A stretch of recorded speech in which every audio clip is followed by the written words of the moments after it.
जब कुत्ता पेशाब करता है तो टांग उठा लेता है। आपने देखा है, कुत्ता पेशाब करता है टांग उठाता है। क्यों उठाता है ये राज आपको बता रहा हूं। जब कुत्ता पेशाब करता है टांग इसलिए उठाता है कि टांग में पेशाब ना लगे, इसलिए उठाता है। लेकिन उसी कुत्ता को देखिएगा मुंह से पखाना उठा रहा है, तो उस वक्त उसको नजर नहीं आता कि टांग को तो बचा रहे, मुंह को क्यों नहीं बचाते। यही हराम कमाने वाले का हाल है। वो पेशाब से अपने को बचाता है, पखाना से अपने को बचाता है, ये गंदगी है। लेकिन पेशाब पखाना से भी ज्यादा गंदी चीज जो हराम है उसको हलक के नीचे उतार रहा है। देखिए इंसान को हराम हराम कहां पहुंचाता है। आखिरी मिसाल पर पैगाम खत्म कर रहा हूं। आप लोग सुनने के लिए यहां से लेकर के वहां तक तैयार है? दोनों हाथ उठाइए इंशाअल्लाह। बेटी की शादी फ्री में करेंगे, हाथ उठाइए इंशाअल्लाह। बेटा की शादी फ्री में नहीं करेंगे, हाथ उठाइए इंशाअल्लाह। ध्यान रखिएगा, तेजी के साथ निकल जाएगा, बहुत तेजी के साथ निकल जाएगा। ध्यान से आप देखेंगे कुत्ता को, कौवा को, दोनों के फर्क को दिखा रहा हूं। कौवा को कोई चीज अगर खाने की मिलेगी वो अकेला नहीं खाएगा, पूरी बस्ती के कौवा को जमा करेगा, पूरी बस्ती के कौवा को जमा करेगा, समधी को भी, साला को भी, दामाद को भी, सबको जमा करेगा। जब सब लोग जमा हो जाएंगे तब वो खाएगा। लेकिन यही हाल देखिए दूसरी तरफ कुत्ते का। उसको इतना बड़ा हाथी मिला है खाने को, अकेला खा नहीं सकता, वो खुद भी नहीं खाएगा, पूरी बस्ती के कुत्ते को खाने नहीं देगा। हराम कमाने वाले का हाल यही है। वो खुद कंजूसी करता, खुद भी नहीं खाता है, और कौम की मुसीबत में भी उसका पैसा काम नहीं आता है। कुत्ता और हराम कमाने वाला दोनों बराबर। इंशाअल्लाह हलाल कमाएंगे, इंसान और मुसलमान रहेंगे, हिसाब से खर्च करेंगे, गरीब से अल्लाह गनी बना देगा। हाथ उठा करके वादा कीजिए, लूट करके लाएंगे, कूट करके खाएंगे। कर तू भी तरक्की दुनिया में, असबाब तिजारत पैदा कर, कारून की दौलत ठुकरा दे, उस्मान की दौलत पैदा कर, उस्मान की दौलत पैदा कर, दयारे इश्क में अपना मकाम पैदा कर।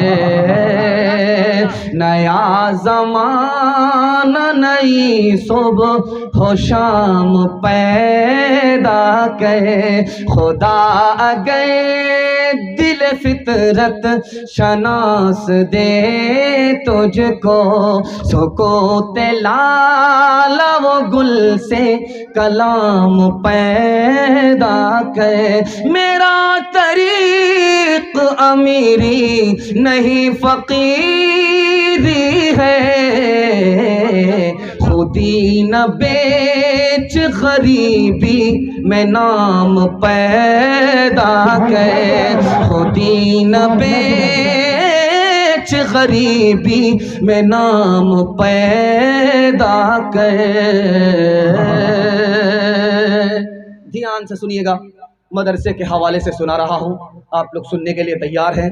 दोनों हाथ उठाइए इंशाअल्लाह, बिल्कुल सही। जरा साथ खून माफ है आपका, पेशाब पखाना रोक करके बैठेंगे, हाथ उठाइए इंशाअल्लाह, ये गलती मत कीजिएगा, निकल जाइएगा, मजमा खराब हो जाए। ध्यान से रखिएगा, आपको हाथ उठाने के लिए, आपको दिमाग को टटोलने के लिए बार बार मैं आपका इम्तिहान क्यों लेता हूँ, ताकि मेरा पैगाम ज़ाय ना हो जाए, उसकी हिफाजत हो। आप दिमाग से भी बेदार रहें, दिल से भी बेदार रहें, और पैगाम दिल तक पहुंच जाए और अमल के कान तक पहुंच जाए। अल्लाह हमारे सुनाने को, आपके सुनने को बेहद कबूल फरमाए। ध्यान से सुनिएगा, चौथा पैगाम मदरसे के हवाले से लेकर के आ रहा हूं। जलसा आपका आधा से ज्यादा गुजर चुका है, थोड़ा सा जलसा बाकी रह गया है। मोहब्बत के एक झटके में इंशाअल्लाह हाथी तो पास हो गया है, दुम फंसी हुई है, इंशाअल्लाह वो भी पास हो जाए। ध्यान से सुनिएगा, तेजी के साथ निकल जाए। मस्जिद में इमाम नहीं है, नमाज हो रही है, मस्जिद वीरान है। मस्जिद में इमाम तो है, डॉक्टर का फीस नगद है, इमाम की तनख्वाह उधार है, मस्जिद वीरान है। मस्जिद में इमाम तो है, लेकिन गुलाम से बदतर जिंदगी गुजार रहा है। जिसकी बीवी पर हुकूमत नहीं होती वो भी इमाम पर आकर के हुकूमत कर रहा है। मस्जिद वीरान है। सारी दुनिया अमीर हो रही है लेकिन इमाम गरीब से गरीब होता जा रहा है। मस्जिद वीरान है। ध्यान से सुनिएगा। मदरसे का 4 एहसान पूरी मिल्लत पर। पहला एहसान, अगर ये मदरसा नहीं होता तो इस्लाम बाकी नहीं रहता। अगर ये मदरसा नहीं होता तो हम इंसान नहीं रहते, जानवर से भी बदतर हो जाते। अगर ये मदरसा नहीं होता तो हमारे बच्चे को बाप नहीं मिलता, क्योंकि निकाह से ही बच्चा हलाल होता है और निकाह पढ़ाने वाला मदरसे ही का आदमी होता है। ये मदरसा नहीं होता तो बच्चे को माँ मिलती, बाप नहीं मिलता।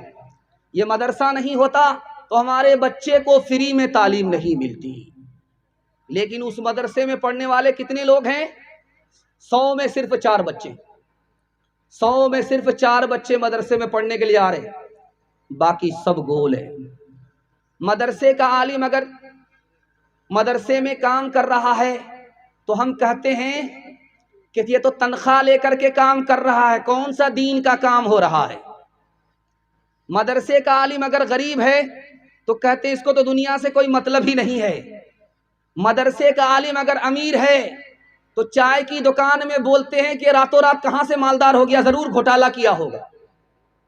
मदरसे का आलिम अगर सियासत में आ गया तो हम कहते हैं कि आलिम को क्या जरूरत है सियासत में आने की।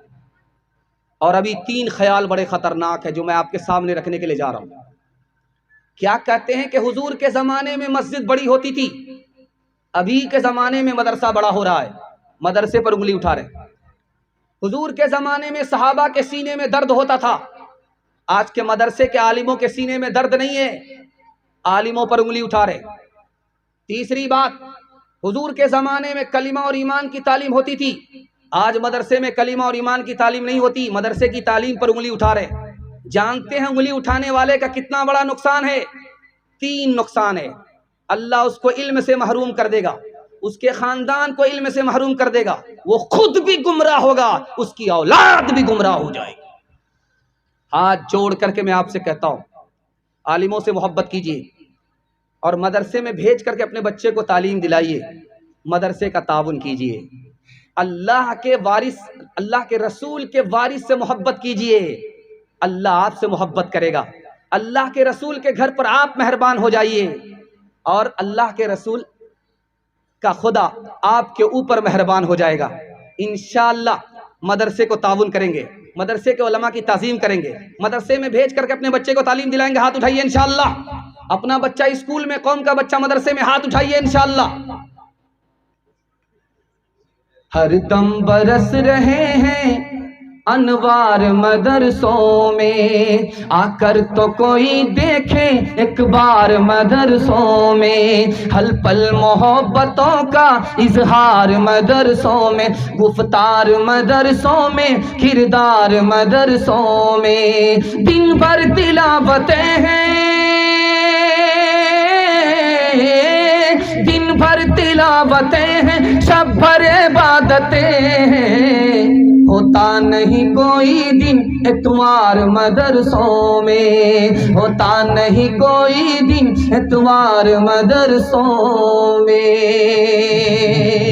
मदरसे के हवाले से इतनी जल्दी पैगाम निकल गया और मदरसे को आपने जो ताउन किया है और मदरसे के लोगों को जो आपने ताज़ीम दिया है, मेरा दिल खुश कर दिया।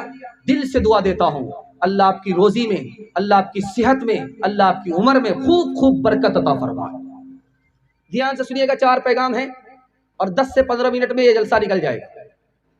आप लोग सुन रहे हैं, बहुत मजे से सुन रहे हैं, बहुत तबीयत से सुन रहे हैं। आपने दिल खुश कर दिया, मैं आपका मेहमान था, आपने मेजबानी का हक अदा कर दिया। ध्यान से सुनिएगा, बच्चों के हवाले से सुना रहा हूं, यहां से लेकर के वहां तक सुनेंगे, आपका बच्चा कामयाब होगा, मुकद्दर का सिकंदर होगा, दुनिया को पीछे करेगा, दुनिया उसको पीछे नहीं कर सकेगी। सुनने के लिए तैयार है? दोनों हाथ उठाइए इंशाअल्लाह। सबसे बाद में, सबसे लेट में निकाह करेंगे, हाथ उठाइए इंशाअल्लाह।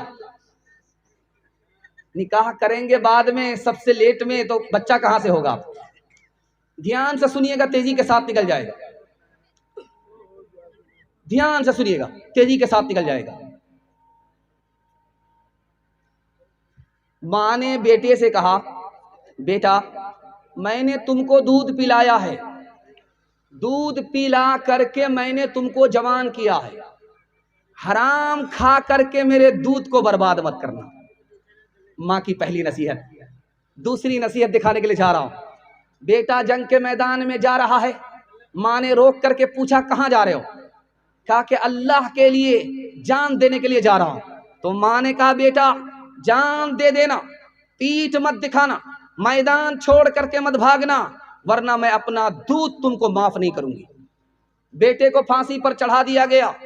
माँ लाश के पास आती है, कहती वाह रे बेटा अल्हम्दुलिल्लाह, वाह रे बेटा अल्हम्दुलिल्लाह, वाह रे बेटा अल्हम्दुलिल्लाह। लोगों ने कहा इस बुढ़िया का दिमाग चल गया, मुसीबत देख लिया, बेटे की लाश को देखा है, इसका दिमाग काम नहीं कर रहा है। ये अल्हम्दुलिल्लाह पढ़ रही है, मुसीबत में इन्ना लिल्लाह बोला जाता है और राहत में अल्हम्दुलिल्लाह बोला जाता है। ये तो मातम में इन्ना लिल्लाह के बजाय अल्हम्दुलिल्लाह बोल रही है। उस माँ का जवाब सुनिए, मैंने अपने बेटे को दूध पिलाया था, आलिम बनाया था इसी दिन के लिए कि राहे हक में सही फतवा देने में अपनी गर्दन कटा देना, लेकिन सही को सही बोलना, गलत को गलत बोलना। इस खुशी में मैंने अल्हम्दुलिल्लाह पढ़ा है। चौथी बात याद रखिए, बेटा जंग के मैदान में इधर खबर आई कि तुम्हारा बेटा भाग गया, हार गया। बाप ने कहा भाग गया होगा, जरूर हार गया होगा, जरूर भाग गया होगा। माँ ने कहा मेरा बेटा भाग ही नहीं सकता, मेरा बेटा हार ही नहीं सकता। खबर आई कि पहली खबर गलत थी, तुम्हारा बेटा मैदान जीत करके आ रहा है, तुम्हारा बेटा मैदान मार करके आ रहा है। अब बाप ने बेटे की माँ से पूछा कि तूने इतना यकीन से कैसे कह दिया था कि मेरा बेटा मैदान हार नहीं सकता? उस माँ का जवाब सुनिए, अल्लाह सबको ऐसी दीनदार माँ अता फरमाए। उसने कहा कि बचपन में जब भी मैंने अपने बेटे को दूध दिया बगैर वजू के नहीं दिया, मैंने जो बेटे को दूध पिलाया बगैर वजू के नहीं पिलाया। मेरा बेटा मैदान तो जीत सकता है, इसका यकीन था मुझे, मैदान हार नहीं सकता। ध्यान से सुनिएगा, बच्चा पढ़ रहा है, बाप इधर बैठे हैं, माँ उधर बैठी है, बीच में बच्चा पढ़ाई कर रहा है। माँ से कहता अम्मा एक गिलास पानी पिला दो, प्यास लगी है। बाप ने कहा बर्बाद हो गया, बर्बाद हो गया, अब मेरे खानदान में इल्म नहीं रहा, खत्म हो गया। जो किताब पढ़े, इल्म हासिल करे, उसको प्यास याद आ जाए, खानदान से इल्म चला गया। तो माँ ने कहा इतनी जल्दी फैसला मत करो, अभी पता चल जाएगा 2 मिनट में।